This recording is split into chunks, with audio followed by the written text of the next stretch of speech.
네, 이제 27번부터 보겠습니다. 27번부터 71번까지는요, 쭉 이렇게 빈칸 채우기가 연속이 됩니다.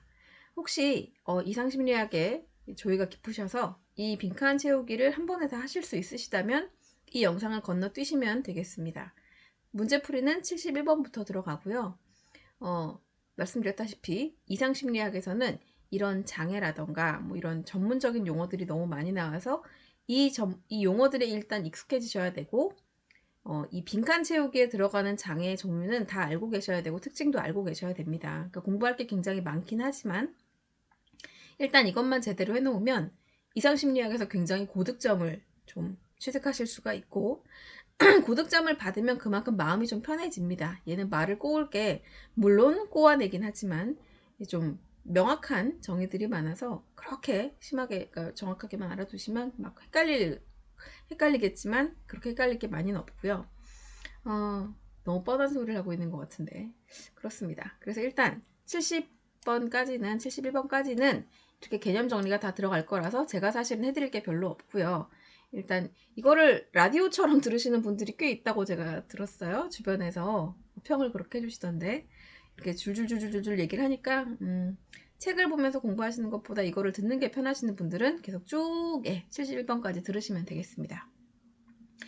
27번 보겠습니다.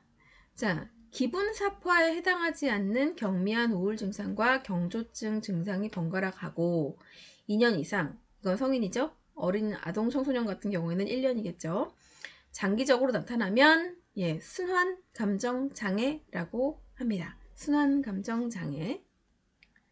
자, 2년 아동 청소년 1년 중 적어도 절반 이상이니까 1년 6개월이겠죠. 반 이상 기간에 우울이나 경조증 증상이 나타나야 되는데 조건이 하나 더 있습니다. 아무런 증상이 없는 기간이 최소한 2개월 이하는 돼야 된다.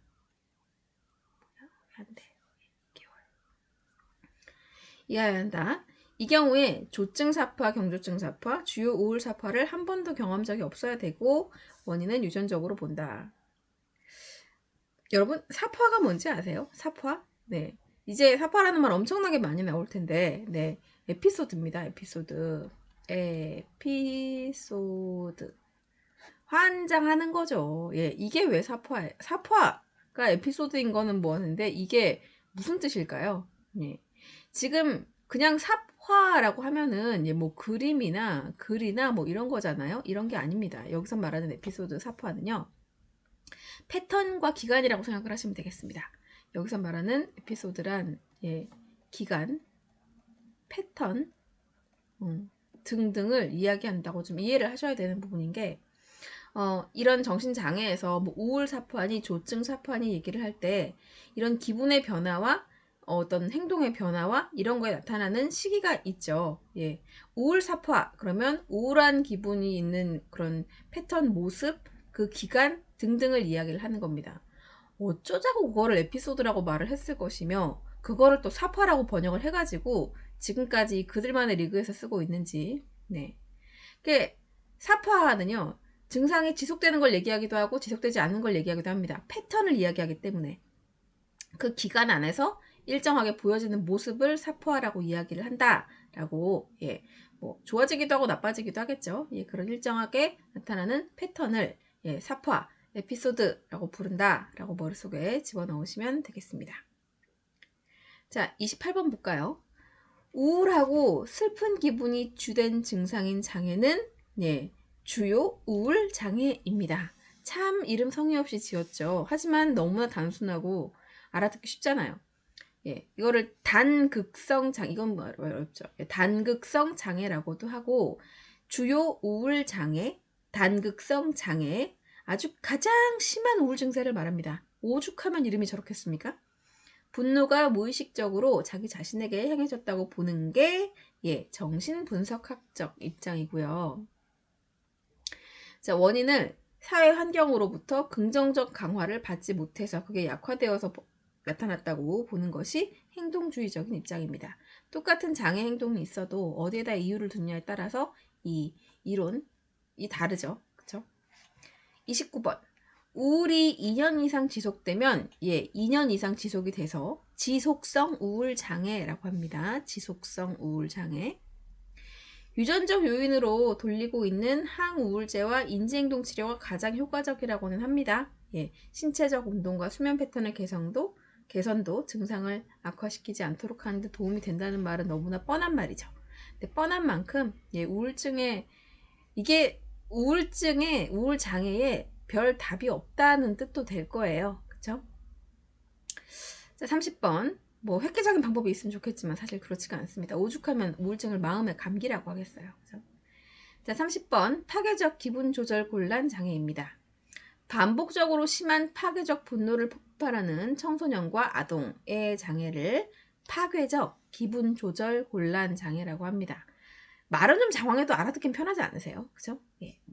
자, 사회생활에서 겪는 스트레스나 좌절감을 억제하는 기능이 저하되고 가족이나 환경적 요인도 있고 그런 역기능적 양육행동도 원인이 될 수 있다고 봅니다. 아동 청소년 거기 때문에. 자, 그리고 31번. 심각한 불안이나 고통을 유발하는 강박적 사고와 이를 중화하기 위한 강박적 행동이 반복적으로 발생하는 장애를 강박장애라고 합니다. 자, 이런 행동은 일시적인 편안함만을 제공하므로 결과적으로 불안이 증가됩니다. 이 강박장애를 지닌 사람들은요, 여기 또 강박장애란 말이 들어가겠네요. 강박장애를 지닌 사람들은 강박적인 사고와 행동이 지나치고 부적절하다는 것을 인지합니다. 본인들이 인지를 해요. 하지만 통제할 수 없기 때문에 고통을 받는 거죠. 얼마나 힘들어요. 문제를 알고 있는데 못 고치는 거니까. 네. 자, 32번으로 넘어가겠습니다. 32번. 여기 32번. 네. 자, 32번. 정상적인 용모를 가진 사람이 자신의 외모에 심한 문제가 있다고 생각하면서 사소한 외모 문제를 과장되게 확대하고 왜곡하는 외자 틀렸네요. 그렇죠? 왜곡, 이 외자 아니죠. 네, 그쳐주시고 왜곡하는 상태를 신체 변형 장애 또는 신체 추형 장애라고 합니다. 너무 뻔한 거 아니야? 네, 저는 내 남자 중에 이런 친구를 만나봤습니다. 네. 청소년 미혼 여성에게 많이 발생한다고 하는데 그렇다고 성인 남자한테 없는 게 아니에요. 제 내 남자분도 성인 남자분이셨습니다. 신체 변형장애, 신체 추형장애. 이거를 장애까지 가려면요. 정말 본인의 삶이 불편해야 됩니다. 그리고 상담사가 판단하는 게 아니라 신경정신과에서 진단을 내려주시는 겁니다. 자, 그리고 33번. 특정 행동을 반복하는 강박장애 중에서 유독 물건에 집착해서 이를 수집하고 저장하는 증상을 이 수집광이라고 하는데요. 저장 강박장애 또는 저장 강박 증후군이라고 하거나 하나 더 알아두세요. 이게 저장 강박 증후군이라고도 하고 이 어디 갔니? 어디 갔지? 네. 수집광이라고 합니다. 수집광. 수직광을 채워놓는 네모칸이 안 보이는데, 그쵸? 여튼. 자, 그리고 생리 전에 짜증 엄청 내는 거, 월경, 전기, 불쾌장애라고 합니다. 아마도 제가 문제를 설명하다 보니까 이렇게 넣어놓은 것 같은데요. DSM-5에 있는 정확한 명칭은 얘입니다. 수집광입니다. 수집광. 호딩장애라고 부르죠, 보통. 그리고 여성들이 생리 전에 유난히 짜증내는 것을 월경 전기 불쾌장애 또는 월경 전기 불쾌감 장애라고 합니다. 34번을 보겠습니다. 이 머리카락을 뽑는 모발 뽑기 장애, 발모증 또는 발모광은 이 충동 조절 장애에 속했으나 DSM-4까지는 그랬대요. DSM-3에서 들어왔다가 이제 DSM-4에 있다가 DSM-5에서는 강박 및 관련 장애의 하위에 들어갔다고 하고요. 이 피부 벗기기 장애 역시 피부를 이제 손톱 주변에 있는 걸 막 잡아 뜯는 걸 제가 본 적이 있거든요. 이거를 강박적으로 반복해서 막 자기의 피부를 벗기거나 뜯는 증상을 보이고 DSM-5에서 처음으로 생겨났고요.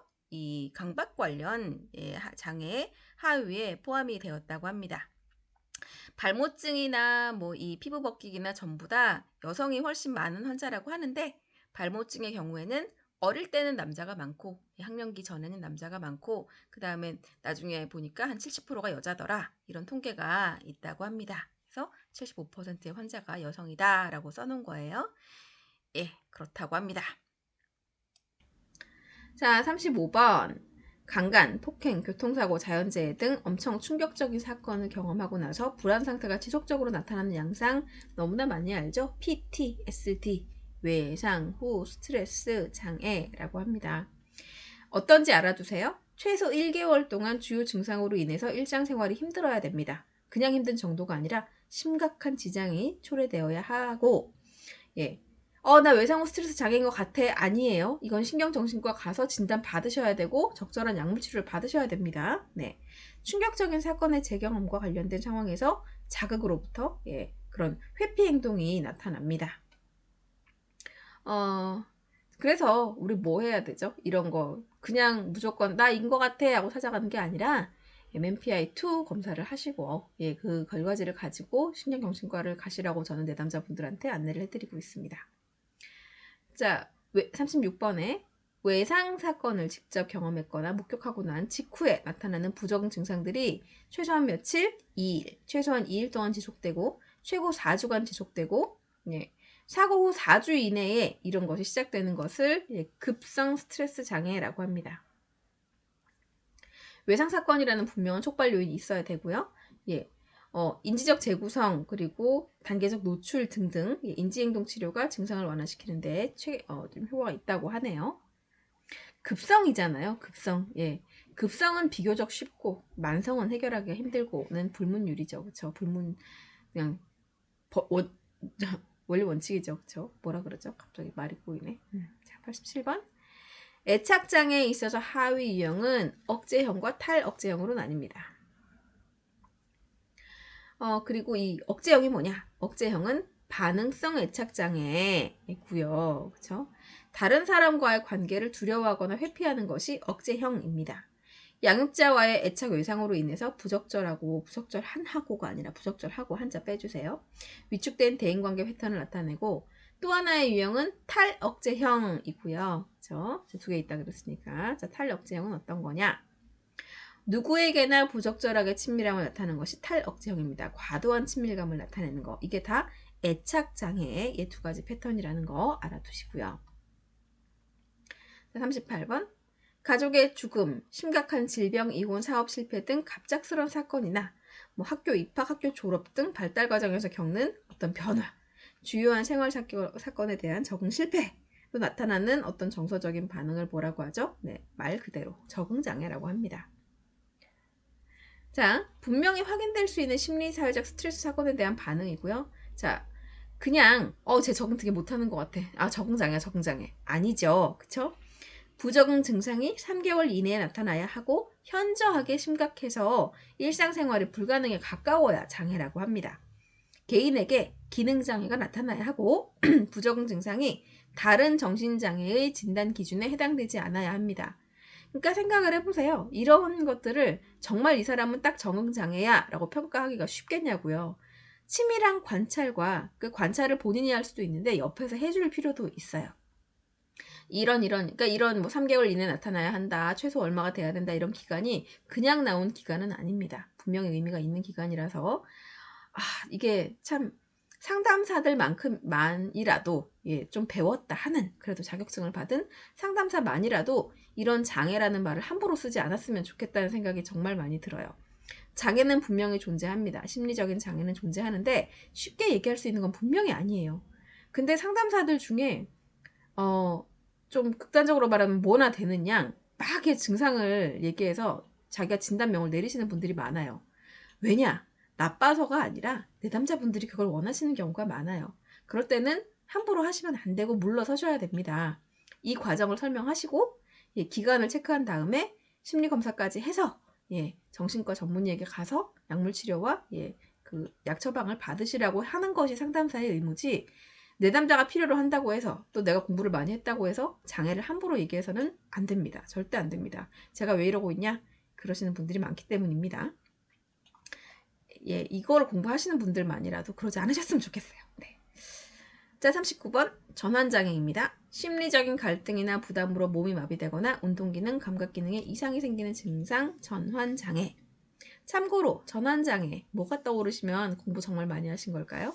자, MMPI에서 그러면 MMPI2에서 1번, 3번 척도가 떠오르시면 예, 전환장애 공부 잘하신 겁니다. 요거는 심리검사에서 다시 자세히 말씀드릴게요. 자, 그리고 40번. 감당하기 어려운 충격적 경험으로부터 자기 자신을 보호하려면 예, 우리 자아가 좀 노력을 해야 되겠죠.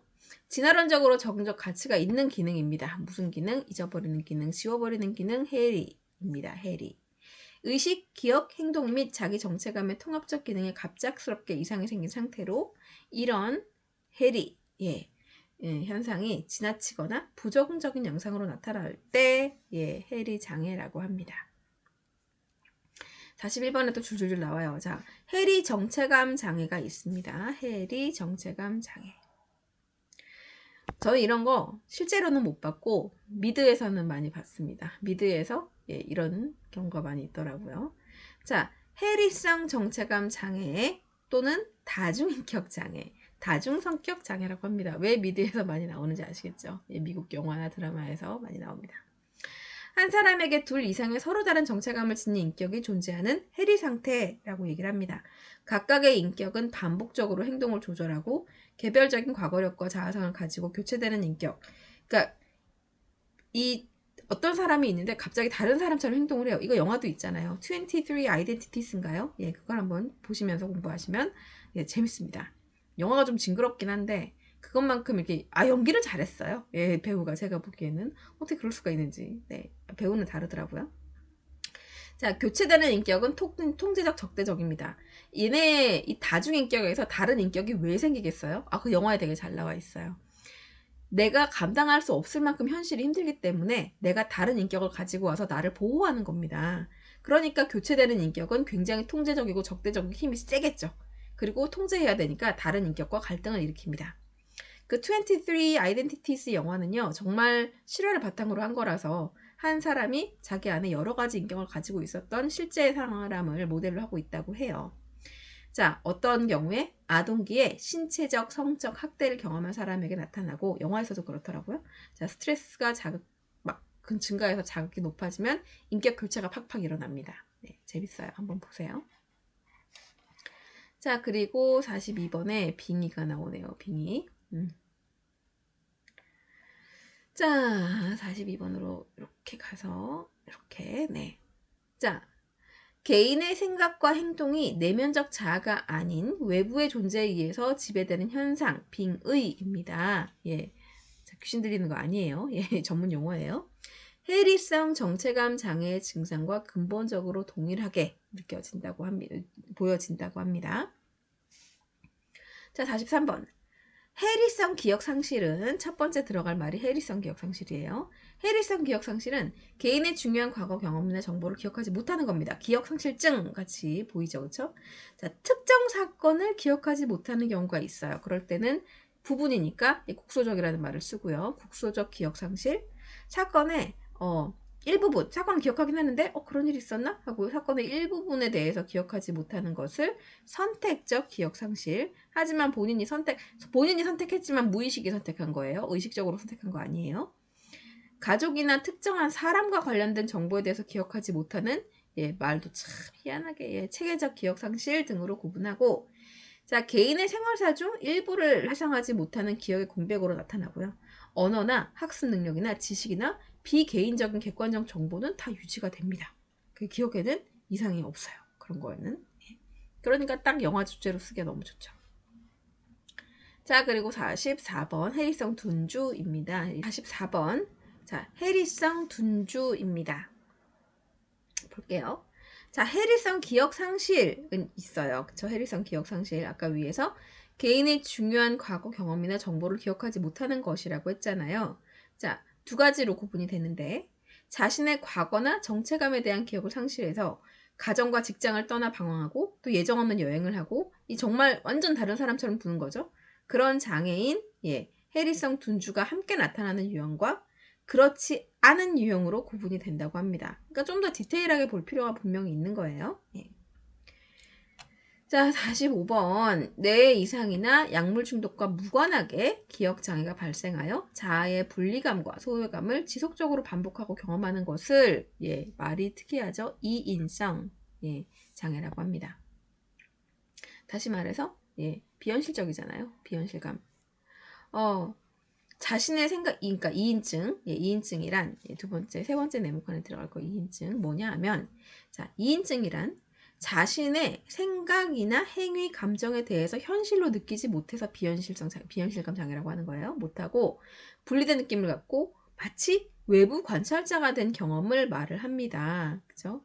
자, 그래서 비현실감이라는 말이 왜 들어가는지 이제 좀 감이 오시죠? 이거 뭐 설명하는 것 같으세요? 자, 비현실감은 주위에 있는 사물의 크기나 모양이 다르게 보이기도 하고 생물들이 죽은 것처럼 보이기도 해요. 어이없는 건 이 이인증 비현실감 장애를 경험하는 동안에 현실 검증력이 손상되지 않는 거예요. 꿈인가 생신가 라는 말 떠오르지 않으세요? 네. 아, 이게 꿈인 것 같은데 너무 현실적이에요. 그래서 꿈인데 비현실적이야. 뭐 현실인데 비현실적이야. 좀 몽롱하게 느끼는 거겠죠. 그거를 이인성 장애, 비현실감 장애라고 합니다. 근데 잘 생각해보면 문득 이런 경험이 있을 거예요. 이런 느낌이 한 번씩은 들 수 있는데 그때마다 이인성 장애, 비현실감 장애라고 하지 않습니다. 장애라는 건 뭐죠? 명백하게 내 삶이 그것으로 인해서 고통받아야만 전문가의 어떤 관찰과 기록을 통해서 오랜 관찰과 진단을 통해서 이 장애라고 판단할 수 있는 거잖아요. 한 번씩 이런 느낌 들어. 라고 해서 나 장애인가 봐 하면 명백한 오류를 저지르는 거죠. 그런 사람들이 굉장히 많습니다. 자, 46번. 한 개 이상의 신체적 증상을 고통스럽게 호소하거나 그로 인해서 일상생활에 현저한 지장을 받는 것을 현저한 지장 받으니까 장애 맞죠? 신체 증상 장애라고 하고요. 신경계 증상, 위장과 증상, 생식기계 기능 장애 등등 여러 가지가 있습니다. 원인의 상호 관련이 모호하고 일관성이 없고 극적으로 요란하고 다양하게 표현이 됩니다. 불안이나 우울을 많이 호소하고 또 삐딱하게 굴기도 해요. 반사회적 행동장애가 보여지기도 합니다. 자, 이제 이런 거 다 알고 드라마나 이게 영화 같은 거 보시면 저거 어디선가 본 것 같은데 내가 아는 것 같은데 하는 느낌이 좀 오실 거예요. 드라마 작가들도 이 DSM-5를 옆에 펴놓고 인 캐릭터를 꾸미는 게 아닌가 하는 생각이 들 정도입니다. 자, 47번. 신체적인 증상이나 감각을 비현실적으로 부정하게 다르게 옳지 않게 인식하고 자신이 심한 병에 걸렸다는 집착과 공포가 있는 것도 병입니다. 일명 건강염려증. 자, 의료 쇼핑하고 적절한 치료를 받지 못했다고 전전긍긍하지만 반대로 의학적 진료를 회피합니다. 왜? 징징거리는 게 목표니까. 이때도 뭐가 떠오르세요? 아까 전에 얘기했던 MMPI의 1번, 3번 척도가 떠오르시면 됩니다.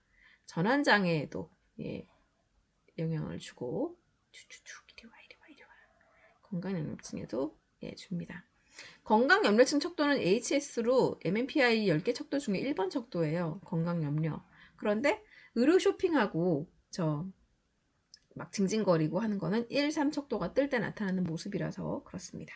건강염려증이라는 척도의 이름은 MMPI2에서 1번이다. 같이 알아두시면 좋겠네요. 어차피 다 공부하셔야 되는 것들이니까. 네. 자, 48번. 전환입니다. 전환. 그쵸? 자, 전환은 뭐가 바뀌는 거잖아요. 전환은 개인의 무의식적 심리적 갈등이 신체 증상으로 나타나는 것을 말합니다. 그래서 전환 장애는 뭐라고 해요? 히스테리성 신경증이라고도 불리고요. 히스테리 3번 나왔잖아요. 그러니까 1, 3 척도 알아두시면 되는 거예요. 신체와 장애와 달리 한두 가지의 특정한 신체 증상으로 나타납니다. 심리적 요인과 연관된 부정확한 증상이나 결함이 감각 기능과 대뇌 의지에 따른 운동 기능, 수의적 운동 기능에 영향을 미치지만 우리 수의적이라는 말, 자발적이라고 했죠. 이런 신체 증상은 의도적으로 가장된 것이 아니고 갈등이나 스트레스에 의한 것입니다. 아동이나 청소년에게서 상대적으로 높은 발병률을 보이고 2주 이내 짧은 기간의 증상이 완화됩니다. 뭐 생각나세요? 드라마에서 머리야 이러면서 딱 졸도하는 그 사모님들, 아들이 막 가난한 집 여자하고 결혼한다고, 딸이 가난한 집 남자하고 결혼한다고 막 앞에서 선언하면은 이러면서 뒷목 잡고 쓰러지는 거 떠오르지 않으세요? 그런 드라마 별로 좋아하진 않는데 너무나 많기 때문에 요거 생각하시면서 히스테리성 신경증이구나. 저 엄마. 네. 전환장애구나. 생각하시면 되겠습니다. 이왕할 거 공부 재밌게 하자고요. 자, 49번. 네, 이것도 자 영화의 단골 손님. 네, 허위성 장애, 예, 헛소리하는 리플리 증후군, 민하우젠 증후군에 대한 이야기입니다. 환자 역할을 하기 위한 게 목표예요. 환자 역할을 하기 위해서 신체적, 심리적 증상을 의도적으로 만들어내는 것을 의도적으로 만들어내서 진짜 아니죠? 네, 허위성 장애라고 합니다. 꾀병은요, 의도적으로 증상을 만들어내거나 과장하는 목적을 갖지만요, 어이없게 허위성 장애는 그냥 환자 역할을 하면 돼요. 그 이외에 어떤 현실적인 이득이나 목적이 없고 자기 파괴적 행동과 어떤 피약적인 행동을 통해서 죄책감을 덜거나 다른 사람을 향한 어떤 증오나 적개심을 이렇게 좀 마일드하게 만듭니다. 계속 자기 안으로 돌립니다. 위장하잖아요. 그쵸? 위장한다는 점과 관련해서 신체화 증상을 뮌하우젠 증후군이라고도 한답니다. 이 뮌하우젠 증후군은 실제로 앓는 병이 없음에도 아프다고 거짓말을 하고 자해를 하고 타인의 관심을 끌려고 하고 병원을 줄줄이 다닙니다. 병원 쇼핑을 합니다. 주로 어린 시절의 과보호로 인해 자립 능력이 떨어져서 어려운 상황을 회피하려는 사람, 어린 시절의 정신적 상처로 타인의 관심을 끄는 막 주변에 하나쯤 있죠? 네, 그런 집착하는 사람에게서 나타난다고 알려져 있습니다. 자, 리플리 증후군과는 좀 다릅니다. 이와 비슷한 개념이라고 했죠. 자, 리플리 증후군은 상상 속 허구를 사실이라고 믿는 심리적 장애입니다. 네, 더 심하죠. 그쵸? 자, 그래서 뭐 자기는 외계인을 만나고 왔다라던가 뭐 자기 부모님은 뭐 어디 뭐 시간 여행을 하고 온 사람들이다 뭐 이런 식으로 얘기를 하는데 그거를 철석같이 믿어요. 예. 자, 그러니까 얼마나 영화에서 쓰기 좋은 소재예요. 그죠? 자, 근데 영화는 진짜죠. 예, 정말로 외계인이고 과거에서 온 사람들인데 이 심리학자들이 그 범죄라고 이제 끌려온 주인공을 보면서 리플리 증후군인 것 같은데요. 이렇게 얘기를 하죠. 자, 어디서 이런 말이 나왔냐? 미국의 소설가 하이스미스라는 사람이 1955년에 발표한 소설에서 유래했다고 합니다. 공상허언증이라고 하고 자신이 상상하는 거짓 세계를 스스로도 사실이라고 믿는 증상. 자신에게 결여된 것에 대한 컴플렉스에서 출발해서 거짓으로 다른 사람의 신분을 사칭하고 그 거짓말에서 위안을 느끼지만 궁극적으로 본인의 사실과 자기가 한 거짓말의 차이를 지가 몰라요. 환장하는 거죠. 완벽한 거짓말쟁이가 되는 거죠. 자기 자신까지도 속이고 있는 거니까. 이거를 연기할 수 있으면 그거는 사이코패스가 더 그냥 인간을 초월한 존재 아닐까 싶어요.